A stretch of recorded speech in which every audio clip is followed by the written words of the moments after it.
Depois da chuvarada, um ciclone extratropical atinge o estado nesta quarta-feira. Vários municípios contabilizam os estragos dos ventos de mais de 100 km por hora. Enquanto isso, as cidades gaúchas tentam se recuperar das fortes chuvas dos últimos dias. 6 municípios do Noroeste já emitiram notificações de emergência. Veja também como será a fiscalização nas estradas durante o feriado de 20 de setembro. Ainda a reabertura do auditório Araújo Viana e a previsão do tempo. Agora no Ubra Notícias.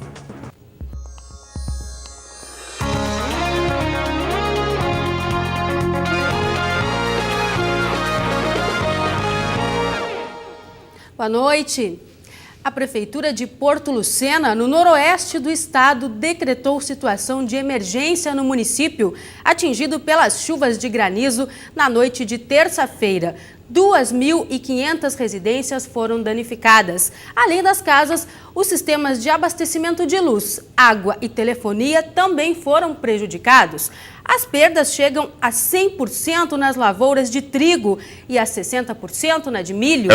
O norte do estado também foi atingido. Em Espumoso, mais de 60% da população teve as casas danificadas depois da forte chuva com granizo.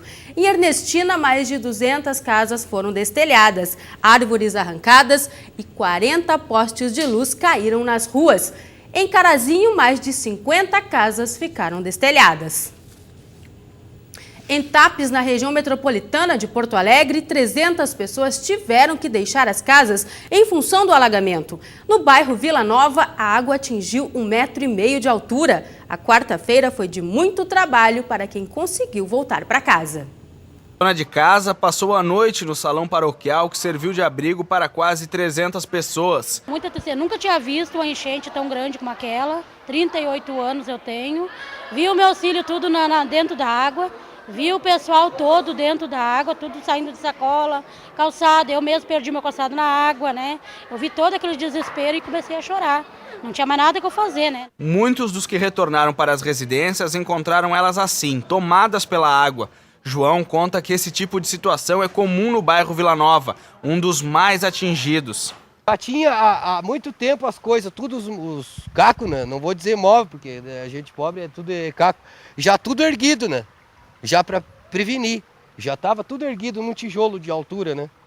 Mas agora não teve. Essa aí foi a maior de todas. A cidade de 16 mil habitantes não viu uma chuva dessas proporções há pelo menos 15 anos. Em algumas casas, o nível da água chegou a 1,5 metro e ainda demora em descer. Para se ter uma ideia dos estragos, essa ponte foi arrastada a cerca de 5 metros pelas correntezas. Moradora da região, Maria Luísa conseguiu salvar parte dos móveis, mas viu um buraco abrir no chão do quarto e viveu momentos de angústia. A sogra, que precisa de cuidados especiais e respira através de um tubo de oxigênio, teve que ser retirada às pressas pelo corpo de bombeiros. Foi a pior parte.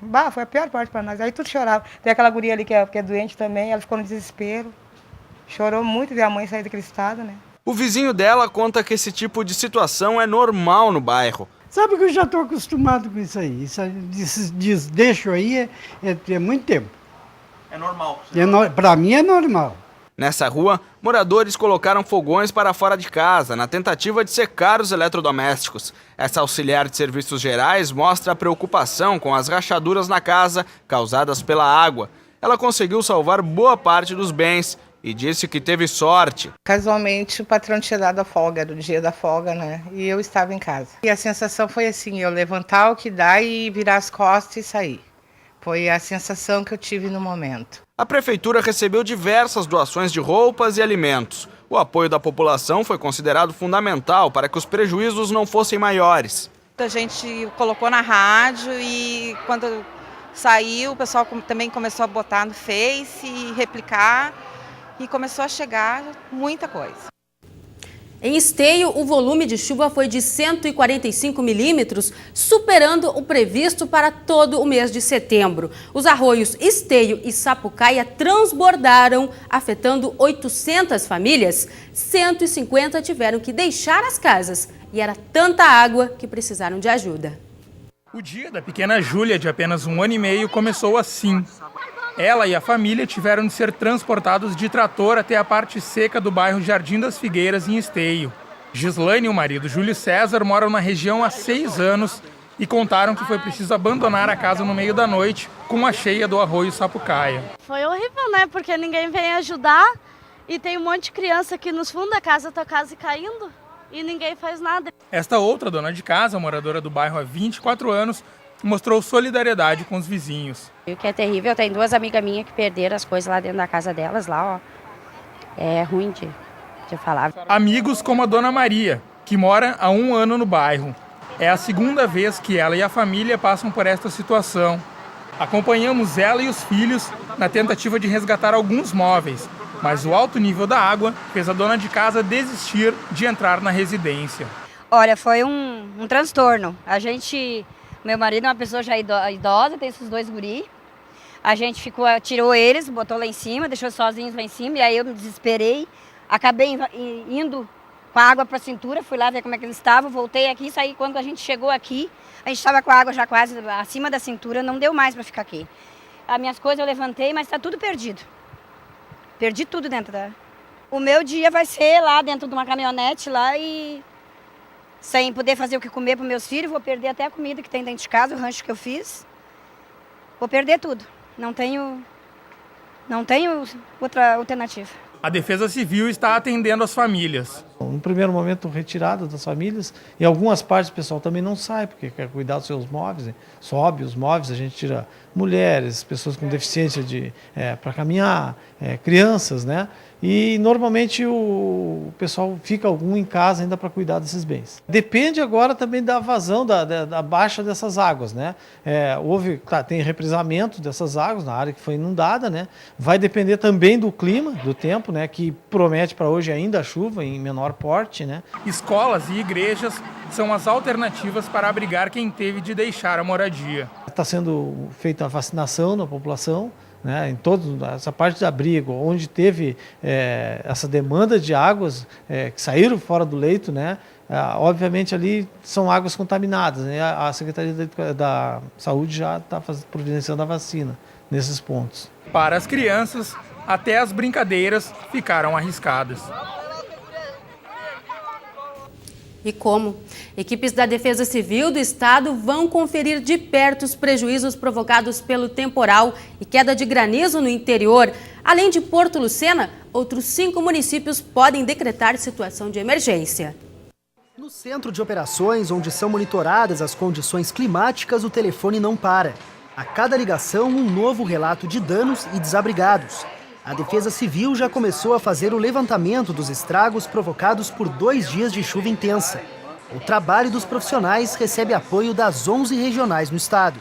Segundo a Defesa Civil, pelo menos 6 municípios já emitiram uma notificação que antecede o decreto de situação de emergência, o que só pode ser confirmado depois de uma análise mais criteriosa aos municípios mais atingidos pela chuva. Entre eles estão Porto Lucena, Tapes e São Luís Gonzaga. Na manhã de hoje, um óbito também foi confirmado. É de um homem de 38 anos que morava em Espumoso. Ele consertava o telhado da casa quando se descuidou, acabou caindo e morreu.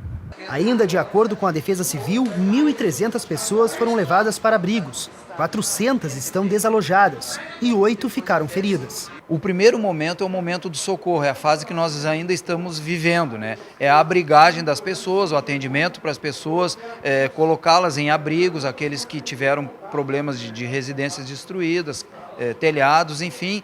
Num segundo momento, nós vamos fazer sim o levantamento mais apurado. Isso é secundário, a gente faz num segundo momento. Portanto, nós ainda não temos um volume de recursos ou de materiais para que a gente mensure, enfim, o que realmente necessita.